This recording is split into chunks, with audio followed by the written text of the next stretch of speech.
बच्चे लोग, आप सभी लोग अच्छे होंगे मैं विश्वास करती हूँ। तो हमने लास्ट लेसन में देखा था कि इजरायली लोग कनान देश में बसने लगे और वे लोग उधर की पद्धतें सीखने के और मूर्ति पूजा करने के वजह से परमेश्वर को उन लोग क्रोधित किए। तो परमेश्वर ने उन लोग गुलामगिरी में भेजा गए। तो गुलामगिरी से छुड़ाने के लिए उन लोग दुहाई देते समय परमेश्वर ने उन लोगों के ऊपर न्यायियों को नियुक्त किया। तो हम 15 न्यायियों में से एक न्यायी जो देबोरा स्त्री थी उसके बारे में हम सीखते आ रहे। तो देबोरा ने जो न्यायी और नबी भी थी, कनान के राजा याबिन के हाथ से और उसके सेनापति के हाथ से इजरायली लोगों को छुड़ाकर वे लोग वहां पे आराम से रहने लगी। इन सारे भलाइयों को याद करते हुए देबोरा और बाराक ने परमेश्वर के लिए धन्यवाद के गीत गाए। तो यहां तक हमने देखा था। तो परमेश्वर ने और इजरायली लोगों के बीच में और एक नबी और एक नाजिर करके किसको खड़ा किया वो आज के लेसन में हम देखेंगे। तो लेसन में जाने से पहले छोटा सा हम प्रेयर करेंगे, आगे जाएंगे। प्रमहान पवित्र परमेश्वर, तेरे नाम की स्तुति करते हैं परमेश्वर। इस प्रकार पिछले लेसन से तू हर एक के साथ, बच्चों के साथ तू बातें करते आया, इसके लिए तेरा धन्यवाद देते हैं परमेश्वर। इजरायलियों के बीच में प्रभु नबियों को तू खड़ा किया परमेश्वर, इसके लिए तेरा धन्यवाद देते हैं परमेश्वर। आज के लेसन के द्वारा भी तो हर एक के बच्चों के हृदय में तेरा वचन बोया जाने के लिए और एक एक जन तेरे लिए इस्तेमाल होने वाले बर्तन बनने के लिए तेरा पवित्र आत्मा सहायता और मदद कर परमेश्वर। मुझे भी सिखाने के लिए और उन लोगों के हृदय में समझने वाला आत्मा तू दे परमेश्वर। प्रभु आगे का सारा समय तेरे हाथों में सौंपते हुए यीशु के नाम से मांगते पिता, आमीन। तो आज का लेसन में हम सीखेंगे लेसन नंबर 8, शिमशोन। इस नाम का अर्थ होता है सूरज की तरह, लाइक द सन। तो बाइबल भाग में से हम न्यायों की किताब 13 अध्याय से 16 अध्याय तक हम पढ़ सकते हैं। द बुक ऑफ जजेस चैप्टर 13 to 16 में हम देखने से शिमशोन के बारे में अच्छी तरह से हमें पता चलेगा। तो आज का मेमोरी वर्स है भजन संगीता 51 का 12। अपने किए हुए उद्धार का हर्ष मुझे फिर से दे और उदार आत्मा देकर मुझे संभाल। मैं इंग्लिश में फिर से एक बार कहती हूँ। Psalm 51:12 Restore to me the joy of your salvation and uphold me with your genius spirit। तो फिर बच्चों लोग हम लोग लास्ट लेसन से न्यायों के बारे में सीखते आ रहे। ये न्यायों मीन्स न्यायों की जो नियुक्ति किस समय से हुई है ये हम देखेंगे। जब मूसा इजरायली लोगों को चलाते समय उन लोगों की लोक संख्या बहुत होने के कारण उन लोगों में कुछ झगड़ा रगड़े होते थे। तो उन लोग मूसा के पास आने से मूसा ने कहा इन सारे लोगों का समस्या को मैं हल नहीं कर सकता, तो इसके लिए हर एक जो इजरायली के 12 गोत्र है उन 12 गोत्र में से हर एक गोत्र के एक एक पुरुष और जो बुद्धिमान, समझदार और प्रसिद्ध पुरुष है उन लोगों को नियुक्त किया और उन लोगों को उनके ऊपर एक मुखिया जैसा नियुक्त करके उनके ऊपर एक न्यायी को ठहराया। तो वो कौन से ग्रुप है मैं आपको दिखाती हूँ। तो सबसे पहले 10-10 लोगों में एक ग्रुप है, 50-50 लोगों में, फिर 100-100 लोगों में, फिर 1000-1000 लोगों में एक एक न्यायी है। तो पहले 10 लोगों के बीच में एक न्यायी से कुछ समस्या हल नहीं होने से वे लोग दूसरे न्यायी जो 50 के ऊपर जो न्यायी है उनके पास जाते थे। तो उसी मुताबिक से आज हम इस दुनिया में रहते समय आज हम देख सकते हैं तो कोर्ट रहता है, कुछ समस्या होने से हम किधर जाते हैं तो वो तो फर्स्ट है judicial majesty of the first class, ये एक कोर्ट है। उसके बाद कौन डिस्ट्रिक्ट कोर्ट आता है, फिर हाई कोर्ट आता है, फिर सुप्रीम कोर्ट आता है। इसी प्रकार से जिस प्रकार इजरायली लोगों में होता था ये इसी प्रकार से ये 4 हम बातें देख सकते हैं, सीख सकते हैं। तो फिर इस लेसन का मुख्य उद्देश्य यह है कि वो 3 पॉइंट्स है। सबसे पहला है परमेश्वर जिस व्यक्ति को चुनता है उसको परमेश्वर अपनी सामर्थ और कृपा देता है। नंबर 2 है और जो व्यक्ति को परमेश्वर चुनता है उसको अपनी सामर्थ और कृपा तो देता है और उसके द्वारा वो काम करते समय उसके द्वारा जो अद्भुत और आश्चर्य काम को देख के लोग बहुत आश्चर्य होते हैं। और थर्ड है, अगर जो चुना हुआ व्यक्ति वो बेवफादार रहा तो शैतान उसको हराने के लिए और उसको गिराने के लिए इंतजार करते रहता है। तो फिर आप लोगों को याद है ना, अब्राहम के लेसन में हमने सीखा था कि इसहाक के जन्म के पहले ही उनके माता पिता अब्राहम और सारा को दर्शन दे के परमेश्वर ने इसहाक का जन्म हुआ था। तो उसी मुताबिक से कुछ बालकों के बारे में हम देखेंगे कि उनके जन्म के बारे में। तो शमूएल और यूहन्ना बपतिस्मा देने वाला और शिमशोन भी, इन लोगों के जन्म के पहले ही परमेश्वर ने उनके माता पिता को बताया गया और ये एक चुने हुए अलग किए हुए लोग थे।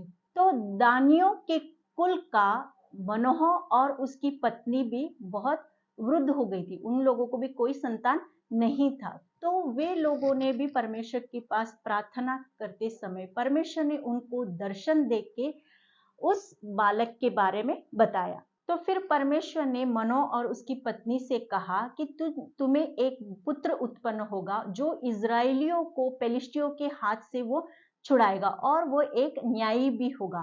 तो हम लास्ट लेसन में देखा कि इजराइल के 15 न्यायी हैं। तो सबसे पहला है ओत्नेल और आखिरी न्यायी है शमूएल। तो इन 15 न्यायी लोगों के बीच में कौन है? शिमशोन है। तो ये एक परमेश्वर का न्यायी भी है और परमेश्वर ने कहा कि ये एक नाजिर भी होगा, माँ का पेट से ही वो एक नाजिर कह के। सबसे पहले हम देखेंगे नाजिर का मतलब क्या है, नाजिर के नियम क्या है और नाजिर लोगों के नाम भी देखेंगे। तो इब्रानी भाषा में नाजिर ये एक शब्द है। तो ये शब्द का मतलब है एक चुना हुआ या समर्पित किया हुआ या अलग किया हुआ व्यक्ति। तो ये नाजिर लोग परमेश्वर के खास चुने हुए लोग रहते हैं। तो उनके जीवन भर उन लोग परमेश्वर के लिए अलग किया हुआ और उन लोगों को एक खास उद्देश्य है रहता है, हिदायत मीन्स इंस्ट्रक्शन दिया हुआ है। तो वो इंस्ट्रक्शन बोलने से कि किस प्रकार से आप लोग जीवन व्यतीत करना है। तो ये है नाजिर का मतलब। तो हम नेक्स्ट पॉइंट देखेंगे नाजिर के नियम क्या है। तो सबसे पहले है जो नाजिर हुए व्यक्ति को दाक मधु नहीं पीना है। तो दूसरा हम देखेंगे उसके सिर पर छुरा फिराना नहीं, मीन्स उसके बाल कभी ही कटवाना नहीं चाहिए। और थर्ड हम देखेंगे शव को हाथ नहीं लगाना, मीन्स डेड बॉडी को छूना नहीं। और देखेंगे फोर्थ वन कि वो यहोवा के लिए एक अलग किए हुए खास लोग हैं। तो इस प्रकार से ये नाजिर लोगों के नियम हैं। तो फिर हम अभी देखेंगे नाजिर लोग मीन्स बाइबल में कितने लोग नाजिर हुए, उन लोगों के नाम हम देखेंगे। तो सबसे पहला है शिमशोन और दूसरा है शमूएल और तीसरा है यूहन्ना बपतिस्मा देने वाले। ये 3 लोग ही खास परमेश्वर के नाजिर लोग हैं। तो फिर थोड़े दिनों के बाद परमेश्वर ने किया हुआ उस वायदे के अनुसार मनोह और उसकी पत्नी को एक पुत्र उत्पन्न हुआ और वे लोग परमेश्वर की इच्छा के अनुसार और पूर्ण जिस प्रकार से परमेश्वर ने कहा उसी प्रकार से उसकी परवरिश भी की और वे लोग उसका नाम शिमशोन रखा। इस नाम का अर्थ है सूरज की तरह, लाइक द सन। तो इस प्रकार से उस बालक को परमेश्वर के सारे नियम और व्यवस्था के अनुसार डर में उसको बढ़ाते बढ़ाते उन लोग चले गए। और शिमशोन अभी वो जवान हो गया, बड़ा हो गया। तो एक दिन शिमशोन तिम्ना नगर में जाते समय उसने एक पलिश्ती स्त्री को देखा और उसको वो अच्छी लगी। तो इस प्रकार से उसने अपने माता पिता से भी कहा कि मुझे उस स्त्री से विवाह करके दो। उसके माता पिता ने इस बात पे वे लोग राजी नहीं हुए क्योंकि इजरायली लोगों में एक नियम था, अन्य जाति लोगों के साथ इजरायली लोग विवाह नहीं करते। तो वे एक अलग किए हुए राष्ट्र है और परमेश्वर ने खास अपने ही गोत्र में से ही विवाह करना चाहिए, ये इजरायली लोगों को मालूम था। तो इस वजह से उसके माता पिता इस विषय पे वे लोग तैयार नहीं थे, लेकिन फिर भी वो अपने पिता से कहने लगा बार बार। तो उसके पिता और माता पिता को मालूम नहीं था ये परमेश्वर की एक योजना थी पेलिस्टी लोगों के साथ एक बदला या रिवेंज लेने के लिए। तो इस वजह से ये एक परमेश्वर की ही खास योजना थी ते जाके पेलिस्टियों लोगों के साथ परमेश्वर के लोगों को छुड़ा ले आने के लिए। तो वे लोग इस बात पे राजी होके वे लोग तिम्ना में गए उनके माता पिता के साथ बातचीत करने के लिए। तो बच्चों लोग आप लोगों को मालूम है कि अभी तो ट्रांसपोर्ट है इधर से एक जगह से दूसरा जगह जाने के लिए हमको कौन से ही हम मार्ग से हम जा सकते हैं या बस हो ट्रेन हो। लेकिन उस समय में वैसे कोई भी फैसिलिटी या सहूलत नहीं थे तो इसके लिए एक नगर से दूसरे नगर के लिए जाना है तो वो पैदल ही जाते थे। तो वो जंगल के रास्ते से उन लोग जाते समय उस दाख की बारी में से एक जवान सिंह गरजता हुआ शिमशोन के पास आया। तो शिमशोन ने उस सिंह को देखते हुए वो डरा नहीं। तो बच्चों लोग आप लोगों को मालूम है जंगल का राजा कौन है? सिंह है। तो कोई भी इंसान रहने दो वो सिंह को देखते ही सब लोग डर जाएंगे, लेकिन शिमशोन डरा नहीं और परमेश्वर का आत्मा उसके ऊपर बल के साथ उतरा और वो सिंह को ऐसा फाड़ डाला जैसे कि कोई बकरी के बच्चे को फाड़ डालते हैं। तो फिर ये बात उसके माता पिता को भी मालूम नहीं था और वे लोग आराम से और तिम्ना में उस शहर में वे लोग पहुंचे और उस स्त्री के माता पिता से बातचीत की और उस शिमशोन को वो अच्छी लगी। फिर कुछ दिन बीतने के बाद वापस से शिमशोन उसी मार्ग से तिम्ना को उस स्त्री को लाने के लिए जाता है। तो वो उसको याद आता है कि यहाँ इसी मार्ग पे मैंने एक सिंह को मारा। तो उसको देखने के लिए वो मार्ग से थोड़ा मुड़ के उस तरफ जाके देखते समय उसे क्या दिखाई दिया कि वहां पे एक सिंह तो है लेकिन उसके जो ऑर्गन्स थे तो वो सब क्या हो गया, डिकम्पोज हो गया, मतलब पूरा नष्ट हो गया। मांस मांस और लहू वगैरह सब क्या हो गया, वो मिट्टी में मिल गया। तो सिर्फ वहां पे क्या रह गया, उसका स्केलेटन, सिर्फ लौथ ही रह गया। तो उसके अंदर मधुमक्खी का एक झुंड और मध भी है। तो शिमशोन ने उसे आराम से निकाल कर खाते खाते अपने माता पिता को भी दिया। तो वहां पे पेलिस्टियों की रीति के अनुसार 7 दिन का भोजन मीन्स उत्सव फीस्ट रहता है। तो शिमशोन के साथ और 30 लोग वहां पे उस भोजन के लिए भी वहां पे आए थे। तो शिमशोन ने दूसरे दिन उन लोगों को 30 लोगों को वहां पे एक पहेली पूछा। पहेली मतलब एक रिडल। तो यहाँ पे एक प्रश्न भी है, प्रश्न के साथ उसका उत्तर भी उन लोगों को बताना है। शिमशोन ने उन लोगों को एक पहेली पूछा, वो इस प्रकार से है। खाने वालों में से खाना और बलवंत में से मीठा वस्तु निकलना, इस पहेली का अर्थ बताने के लिए कहा। तो वे लोग सोचने लगे इस पहेली का अर्थ क्या है। अगर इस पहेली का अर्थ बताने से मैं आप लोगों को 30 जोड़े कपड़े दूंगा। अगर इस पहेली का अर्थ 7 दिन तक नहीं बताया तो आप लोग मुझे 30 जोड़े कपड़े देना है। तो वे लोग इस पहेली का अर्थ 3 दिन तक बहुत विचार करने लगे, सोचने लगे। तो उन लोगों को इस पहेली का अर्थ नहीं पता चला। तो वे लोग उस तिम्ना उसकी पत्नी के पास गए और बोले कि तो शिमशोन के पास से इस पहेली का अर्थ तो पूछ के लिए इसका आंसर क्या है, उत्तर क्या है। तो नहीं अगर बताया तो तुझे और तेरा घराना मतलब माता पिता सकट क्या करेंगे, जला देंगे। इस प्रकार का एक धमकी जैसा उन 30 लोगों ने शिमशोन की पत्नी से कहा। तो शिमशोन की पत्नी डर के मारे शिमशोन के पास जाके उसने बहुत उसको तंग करने लगी, इस पहेली का अर्थ क्या है बता दो। तो शिमशोन ने बोला कि मैं अपनी माता पिता को भी बताया नहीं, मैं तुझे कैसे बताऊंगा। वो बताने के लिए तैयार नहीं था। लेकिन 7 दिन के फीस्ट तब तक मतलब मेजबानी तब तक उसने बहुत ही उसको तंग किया।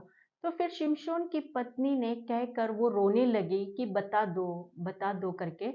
और फिर उसने कहा कि तुम मुझसे प्रीति नहीं करते, बैर ही रखते हो करके। तो फिर शिमशोन ने उसको उसका पहेली का अर्थ बताया कि मधु से अधिक क्या मीठा और सिंह से अधिक क्या बलवंत है। तो इस प्रकार से उसने उत्तर बताने के बाद वे उसकी पत्नी ने उन 30 लोगों को उत्तर बता दिया और वे लोग आके शिमशोन को बताया इस पहेली का अर्थ क्या है। शिमशोन ने लोगों से कहा कि अगर तुम मेरी कलोरी को हल में न जुतवाते तो मेरी पहेली का उत्तर कभी ना बताते। मतलब अगर तुम मेरी पत्नी को सताते नहीं थे तो इस पहेली का अर्थ तुम्हें कभी आता नहीं था, उत्तर कभी समझ में नहीं आता था। शिमशोन ने अश्कलोन में जाके वहां के लोगों को 30 लोगों को मार डाला और उनका धन समेत वो 30 कपड़े को लूट के लेकर आके इन पेलिस्टी लोगों के 30 लोगों को उसने दे दिया। तो इस प्रकार से वो बहुत ही क्रोध से अपने घर वापस चले गया। फिर कुछ दिनों के बाद शिमशोन का क्रोध ठंडा होने के बाद वो अपनी पत्नी से मिलने को उसकी ससुराल आया हुआ था। तो उसके ससुर ने उससे कहा कि उसकी पत्नी से मिलने को वो रोका और कहा कि मैंने उसका विवाह तेरे एक संगी मित्र से करा दिया। ये बात शिमशोन सुनते ही उसका क्रोध और ही भड़क उठा और उसने एक निर्णय लिया कि मैं पेलिस्टियों लोगों की हानि करूंगा। तो उस समय में पेलिस्टी देश में फसल का समय था, मतलब कटने का समय था। तो आप बच्चे लोग, कभी आपने स्ट्रीट डॉग्स को या किसी पक्षी या जानवर को पकड़ने का कोशिश किया क्या? नहीं ना, बहुत मुश्किल रहता है ना उसको पकड़ने के लिए। आप लोग कभी कभी दौड़े होंगे इसको कुत्ते को पकड़ने के लिए, बिल्ली को पकड़ने के लिए, लेकिन वो आप लोगों को आसानी से मिलता नहीं। लेकिन शिमशोन ने 300 लोमड़ियों को पकड़ा। और ये बात आप सोचिए कि एक नहीं दो, 300 लोमड़ियों को पकड़ना। लोमड़ी बहुत ही चालाक रहते। तो शिमशोन ने 300 लोमड़ियों को पकड़ने के बाद वो दो दो लोमड़ियों की जो पूंछ रहती है उस पूंछ को बांधा, एक साथ बांध के उसके बीच में एक मशाल रखी और उस मशाल में आग लगा के वो पेलिस्टियों के खेतों में छोड़ दिया। तो ये सारे 300 लोमड़ी पेलिस्टियों के खेत को जलाते हुए, उनकी दाख की बारियों को जलाते हुए पूरा पेलिस्टियों की जो फसल है वो पूरा नष्ट हो गया। इस वजह से पेलिस्टी लोगों को बहुत ही गुस्सा आया और वे लोग खोजने लगे किसने ये काम किया। तब पेलिस्टी लोगों ने कहा कि तिम्ना के ससुर ने, उसके दामाद ने ये काम किया। तब वे लोग शिमशोन को पकड़ने के लिए उस देश में उन लोग आए, लेकिन शिमशोन उस देश से वो वहां से गुफा में चले गया रहने के लिए। तब पेलिस्टी लोग यहूदी लोगों के ऊपर उन लोग ने दावा बोला, मतलब वहां पे अटैक करने के लिए उन लोग ने सारे सोल्जर्स आके उस यहूदी शहर के ऊपर उन लोग आने लगे। तो यहूदी लोगों ने पूछा, आप लोग हमारे ऊपर क्यों चढ़ा रहे हैं? तो पेलिस्टी लोगों ने कहा कि हम लोगों को शिमशोन को पकड़ना है। तो वे लोग बोले ठीक है। तो इस वजह से शिमशोन के अपने घर के लोगों ने शिमशोन को पकड़ा और उसको नए रस्सी से बांधकर पेलिस्टी लोगों के सामने खड़ा किया। जब पेलिस्टी लोगों ने शिमशोन को रस्सी के साथ बांधा हुआ देखा और वे लोग बहुत से चिल्लाकर जय जयकार करने लगे। तब शिमशोन के ऊपर परमेश्वर का आत्मा बल से उतरा और शिमशोन ने उस रस्सियों को ऐसे तोड़ दिया जैसे कि एक मोम की तरह वो रस्सी पिघल गई और बाजू में एक गधे का जबड़ा, मीन्स नए जबड़ा को लेकर उसने 1000 लोगों को मार दिया। तो इस प्रकार से शिमशोन ने पेलिस्टियों के ऊपर जय मिला।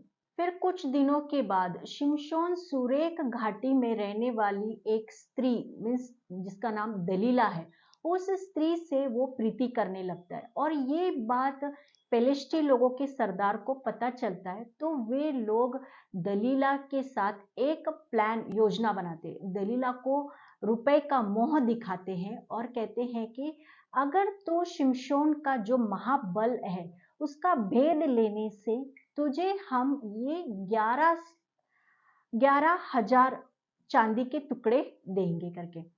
तो दलीला उस पैसों के लिए, वो चांदी के टुकड़े के लिए, वो शिमशोन का जो महाबल है, महाबल बोलने से उसका शक्ति, उसका ताकत किस बात पे है, किस में है, क्योंकि वो इतने सारे पेलिस्टी लोगों को मार गिराया और एक सिंह को भी फाड़ डाला और गधे के जबड़े से भी वो 1000 लोगों को मारा। उसको कोई पकड़ नहीं सकता है, वो जल्दी किसी के हाथ में नहीं लगता है। तो इसका महाबल क्या है, इसका शक्ति किस चीज में है, उसको हम कैसे पकड़ने से, किससे बांधने से उसका बल नष्ट हो जाएगा करके, ये भेद उस दलीला को, उसके मन का भेद निकालने के लिए दलीला से कहा कि शिमशोन का बल किस में है करके।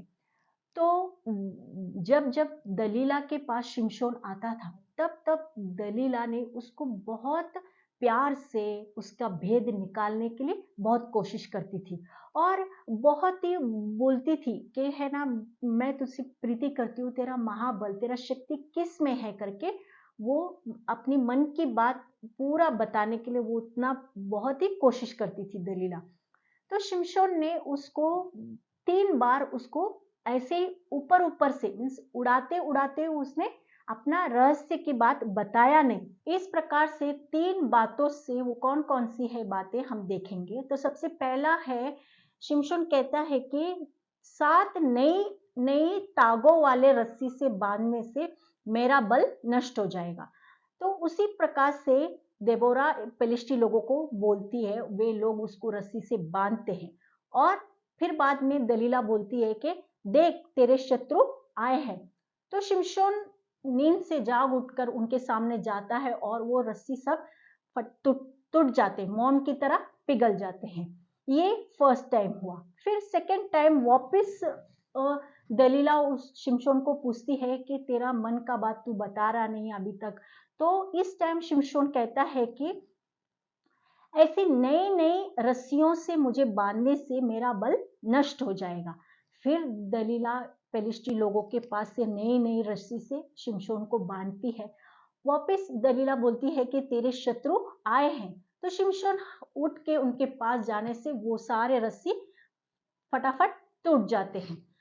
तो दलीला बोलती है नहीं, तू हमेशा मुझे फंसाते, झूठ बोलते आ रहा है, तो तू, तेरा महाबल तू मुझे बता रहा नहीं है, तू मुझसे प्रीति नहीं रखता है करके। इस प्रकार से दलीला उसको बोल बोल के उसकी मन की बात निकाल रही है।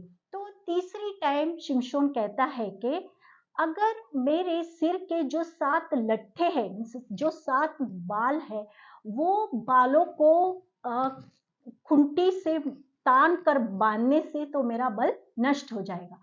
तो इस टाइम वापस दलीला उसी प्रकार से करती है और कहती है कि तेरे शत्रु आए हैं तुझे, तेरे सामने। तो शिमशोन नींद से झट से उठते समय वो उस खुंटी के साथ वो खींच के निकल आता है और पेलिस्टी लोगों के सामने वो खड़ा रहता है। तो इस टाइम दलीला कहती है कि तू नहीं, तू हमेशा मुझे झूठ बोलते आ रहा है, मुझे तंग कर रहा है, बता रहा नहीं है तेरा रहस्य के बाद, हमेशा मुझे फंसाते फंसाते आ रहा है। तो इस प्रकार से वो हमेशा शिमशोन के पीछे लगी रही और उसके नाक में दम करके रखा कि जब तक शिमशोन अपनी मन की बात नहीं बताते तब तक उसका पीछा उसने छोड़ा ही नहीं। तो शिमशोन बहुत ही परेशान होके, थक जाके उसने अपने मन की बात उसको बताई कि मैं एक परमेश्वर का नाजिर हूँ, मैं अपनी माँ का पेट से ही एक नाजिर हूँ। अगर मेरे सिर, अभी तक मेरे सिर पे छुरा नहीं लगाया और मेरे सिर को मुंडा देने से तो मेरा शक्ति नष्ट हो जाएगा। ये बात बोलने से दलीला को इस बात के ऊपर भरोसा आया, उसको समझ में आया शिमशोन इस टाइम में वो सच बोल रहा है करके। तो जब शिमशोन गहरी नींद में था तभी उसने ये सारी बातें पेलिस्टी लोगों को कहला भेजा और पेलिस्टी लोग वहां पे आए। उसको नींद में ही वो अच्छी तरह से सुलाते सुलाते धीरे धीरे पेलिस्टी लोग के सरदार ने उसके सिर के ऊपर वो छुरा फिरा के उसके पूरे बाल कटवा दिए, मुंडवा दिया। तो फिर वो लोग पेलिस्टी लोग आए तो दलीला कहने लगी, देख तेरे शत्रु तेरे सामने खड़े हुए तेरे पास आए हैं करके। इस समय दलीला बोलने से शिमशोन नींद से जाग उठा और वो नहीं जानता था कि यहोवा मुझे छोड़ दिया है, मेरा बल नष्ट हो गया, उसको मालूम नहीं था। तो उसको लगा मैं हमेशा की तरह पेलिस्टी लोगों के ऊपर मैं जय पाऊंगा, उनको हरा दूंगा। उस नींद से ही वो जाग के उनके सामने जाके खड़ा हो गया। तो इस समय वो पेलिस्टी लोगों ने देखा तो उसका बल नष्ट हुआ, वो एक साधारण मनुष्य की जैसा बन गया। तो पेलिस्टी लोगों ने उसको पकड़ लिया, उसकी आंखें फोड़ डाली और उसको पीतल की जंजीरों से बांधकर उसको गाजा में ले गए और गाजा में ले जाने के उसको बंदी गृह में रख के वहां पे उसको चक्की पीसने के लिए लगाए। तो इस प्रकार से वो गाजा में बंदी गृह में वहां पे कुछ दिन रहा। फिर अभी हम शिमशोन की मृत्यु किस प्रकार हुई वो बातें हम देखेंगे। फिर थोड़े दिन के बाद जब पेलिस्टी लोग दागोन देवता की वो बलि अर्पण करने के दिन के समय, तो वे सारे पेलिस्टी लोग वहां पे इकट्ठा हो गए। तो कुछ स्त्री पुरुष 3,000 लोग छत पे थे लगभग, और बाकी के नीचे लोग उनके पेलिस्टी सरदार लोग और बाकी सब लोग नीचे खड़े हुए थे। तो इस समय ये सब वातावरण को देख के पेलिस्टियों के सरदार ने शिमशोन को बंदी गृह से बुलवा भेजा और उसको 2 खंभों के बीच में खड़ा किया। तो यहाँ पे जब सब लोगों ने पेलिस्टी लोगों ने शिमशोन को देखा और वे लोग कहने लगे कि हमारे देवता ने हमारे शत्रु को हमारे हाथ में कर दिया, हमारे देश का नाश करने वाले शिमशोन को हमारे हाथ में सौंप दिया करके सब लोग अपने देवताओं के बारे में वो लोग जय जयकार करके वो लोग बड़ाई कर रहे थे। तो शिमशोन को इस समय में उसको दिखाई नहीं दे रहा है, लेकिन उसके कान थे तो वो सुन रहा था। ये सुनते सुनते उसका मन अंदर ही अंदर बहुत व्याकुल हुआ, बहुत दुख से भरा। तो जो बंदी गृह से लाने वाला जो लड़का है उसको कहा कि तू मुझे इस खंबे के पास जरा सा टेकने दे मुझे। तो उस बालक ने उस शिमशोन को वहां पे थोड़ा सा टेकने के लिए दिया।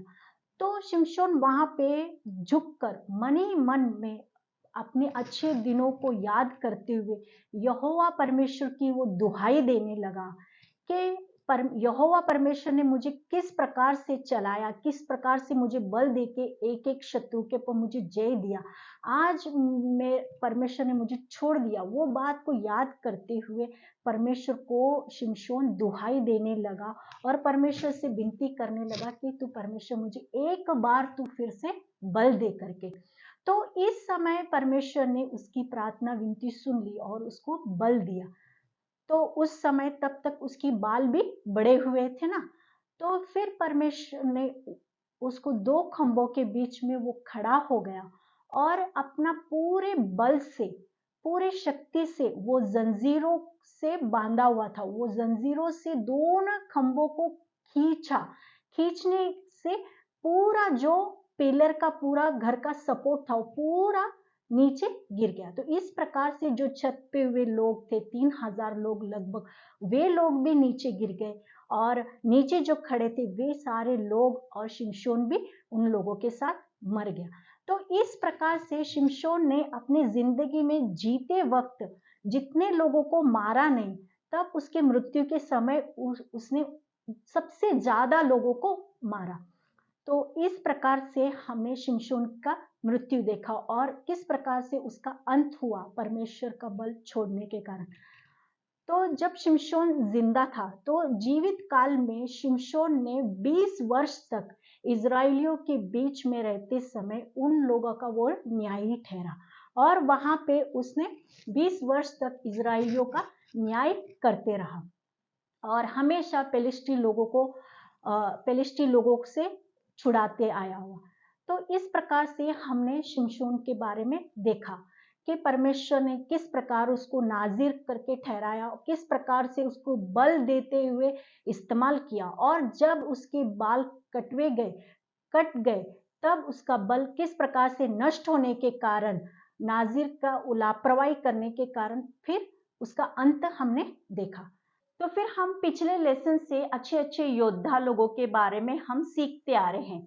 तो यहोशू हो गया, और न्यायियों के बारे में सीखते समय तो ओत्नेल, एहूद और शमगर, देबोरा और बाराक भी, ये सारे योद्धा लोग अकेला नहीं जाते थे। ये लोग अपने सैन्य के साथ ले जाके सारे शत्रुओं के ऊपर जय प्राप्त करके उन लोग आते थे। तो यहाँ पे हम शिमशोन को देखते समय, शिमशोन ये अकेला ही, जब जब उसके ऊपर परमेश्वर का आत्मा बल से उतरता था, और वो एक न्यायी और एक योद्धा भी था, तो वो सारे शत्रुओं के सामने जाके अकेला ही युद्ध करके सारे शत्रुओं के ऊपर जय प्राप्त करता था और इजरायली लोगों को छुड़ा ले आता था। तो इस वजह से शिमशोन को कहा जाता है कि वन मैन आर्मी। तो मतलब वो अकेला ही युद्धशूर होके लड़ाई करता था, तो इसके लिए उसको वन मैन आर्मी भी बोल सकते हैं हम। तो इस प्रकार से उसने आखिरी श्वास तक अकेला ही युद्ध किया और इजरायली लोगों को फिलिस्टियों के हाथ से छुड़ा ले आया। तो मैं आशा करती हूँ आप लोगों को शिमशोन का लेसन अच्छी तरह से समझ में आया। ये केवल स्टोरी नहीं है बच्चों लोग, ये रियल घटना है। ये जो अभी तक आप लोग सुनते आ रहे, ये एक स्टोरीज नहीं है, बल्कि इजरायली लोगों में ये सारी घटना अनुभव के साथ, रियल के साथ घड़े हुए घटना है। तो आप ये शिमशोन का लेसन अच्छी तरह से ध्यान से आप सुनना है। तो फिर अभी हम शिमशोन के जीवन से हमें क्या सीख मिलता है, तो ये कुछ 3 पॉइंट से हम देखेंगे। सबसे पहला है, परमेश्वर एखाद्या व्यक्ती को, म्हणजे स्त्री हो या पुरुष हो, उसको परमेश्वर चुनता है तो वो उस एक अलग करता है। वो काम के लिए उस व्यक्ति को अलग करके उस काम के लिए लगने वाला जो बल है, मतलब जो शक्ति है एक काम करने के लिए, जो बुद्धि ज्ञान है, तो समझ, वो बल देके, वो शक्ति देके उस व्यक्ति के द्वारा वो काम करके लेता है। तो वो व्यक्ति उस काम के लिए वफादार रहना चाहिए। ये फर्स्ट पॉइंट हो गया। सेकंड पॉइंट हो गया कि हम परमेश्वर के एक चुना हुआ वंश है, तो हमें भी परमेश्वर के कुछ नियम है, तो उस नियम के अनुसार हम रहना चाहिए। हम अपने आप को पवित्र करके, अलग करके रखना चाहिए। तो we should be holy unto God, मतलब हम परमेश्वर के लिए एक पवित्र होके रहने से ही परमेश्वर हमको क्या करेगा, इस्तेमाल करेगा। इस दुनिया की अभिलाषाओं में, पाप में हम गिरना नहीं चाहिए।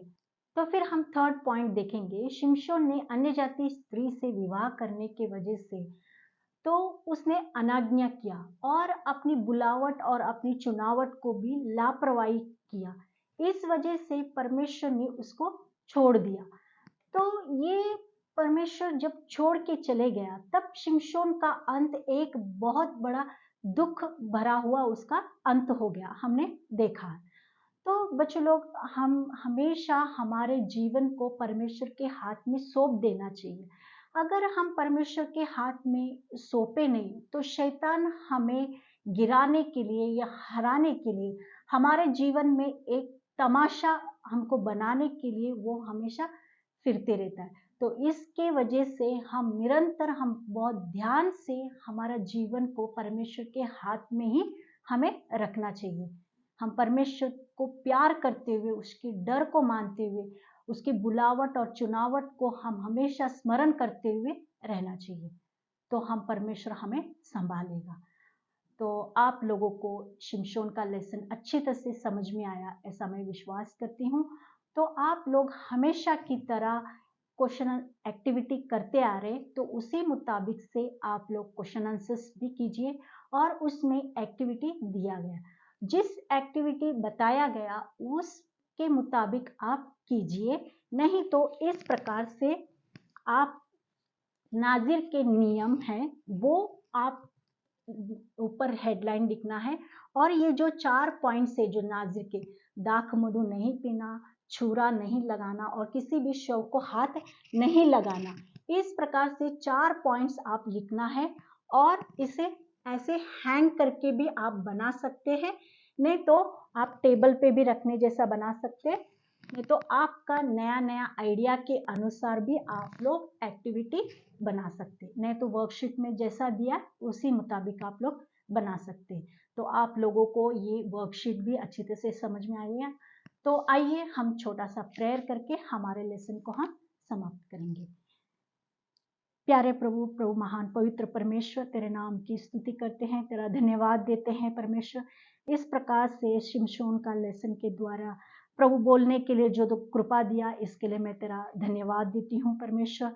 प्रभु महान बच्चों के हृदय में प्रभु जो वचन बोया है परमेश्वर, शिमशोन का उसका नाजिरपन का समर्पण, उसको बचपन से उसके माँ बाप ने जिस प्रकार से बढ़ाया, और परमेश्वर उसने तेरा बल को कैसे प्रकट किया, और उसने अनाज्ञा करने के वजह से उसका तू कैसे उसके पास से दूर हट गया, ये भी कुछ बातें बच्चों को सीखने के लिए तू कृपा दिया, इसके लिए तेरा धन्यवाद देते हैं प्रभु। निरंतर शिमशोन का जीवन को हमारे जीवन में हमेशा याद करते हुए, सामने रखते हुए प्रभु, तेरा डर मानते हुए हमेशा बच्चों लोग तेरे हाथ में रहने के लिए तू उनको कृपा दे, सहायता और मदद कर प्रभु। महान पवित्र परमेश्वर, तेरे बुलावट को, चुनावट को हम लोग कभी लापरवाही न करते हुए एक भय के साथ जीवन बिताने के लिए तो हम सबको तो कृपा तो दे प्रभु।